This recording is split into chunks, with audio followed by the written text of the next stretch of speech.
So this is directed by Paul Feig, who made Bridesmaids, and adapted from a book by Darcy Bell, which Darcy Bell, I confess I had not read. So Anna Kendrick is Stephanie. She was this rather sort of lonely single mum who's thrown herself into the pursuit of being a super mum. She's a person who over volunteers at school. She's a person who does a blog online with a kind of housewife themed blog of how to do this better and how to make this food better and how to solve these, all that sort of stuff. And at the beginning we see that it's sort of quite comic. Then her young son befriends a boy at school whose mother, played by Blake Lively, is this martini-swilling PR executive who works in the city and flounces up at the end of school to pick her child up and immediately says to Anna Kendrick, "Oh, you want a drink? I need a drink. I think we should all definitely go for a drink." So the two of them become chalk and cheese friends. One of them, this kind of really glamorous, city woman with this apparently exotic, high-flying lifestyle and this very passionate marriage and, lots of exciting. The other, somebody who is absolutely a caricature of what a school mom should be.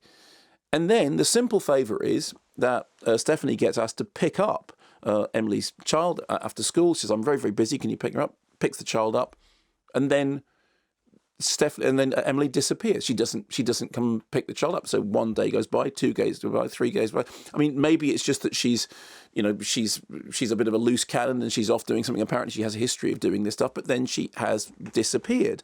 And the next thing you know, they're in this totally different film. This is a clip from slightly earlier on when they first meet and they first start to bond despite being polar opposites. You want to trade confessions? No. Come on. What's the wildest thing you've ever done? Oh, I don't know. I shouldn't. You go first. Okay, a few months ago, Sean and I had his TA over for dinner and drinks and a threesome. Was Sean jealous of him? Did I say it was a him?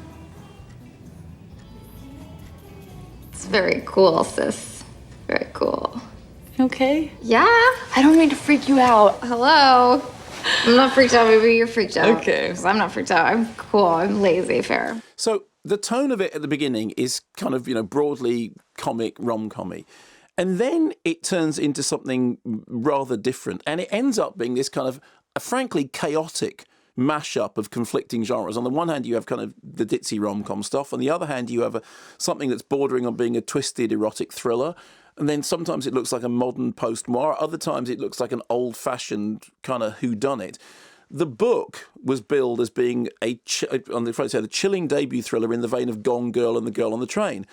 Wikipedia bills the film as a post-noir mystery, and the IMDb has it as a crime drama. I mean, it is tonally all over the place.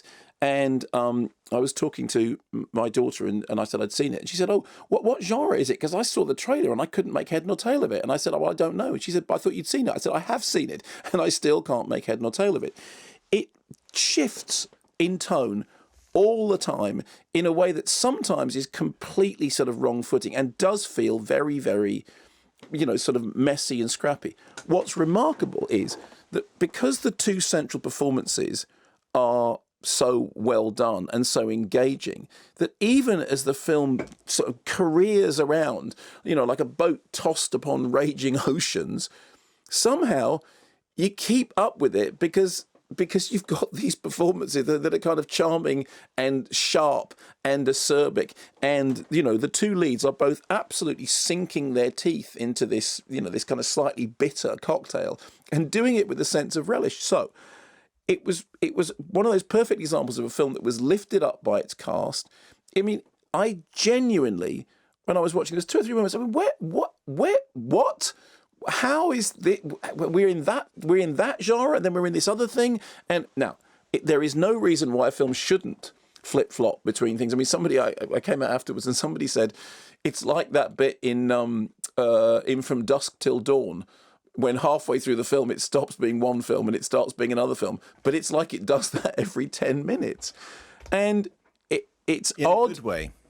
Well, in a way that, I mean, I'll be honest about this. I thought it was very, very peculiar and genuinely all over the place. But I enjoyed it, and I think I enjoyed it because I think I really enjoyed Blake Lively and Anna Kendricks. I thought they looked like they were having a rip-roaringly good time, and they they appeared to have the measure of the material, even when I didn't.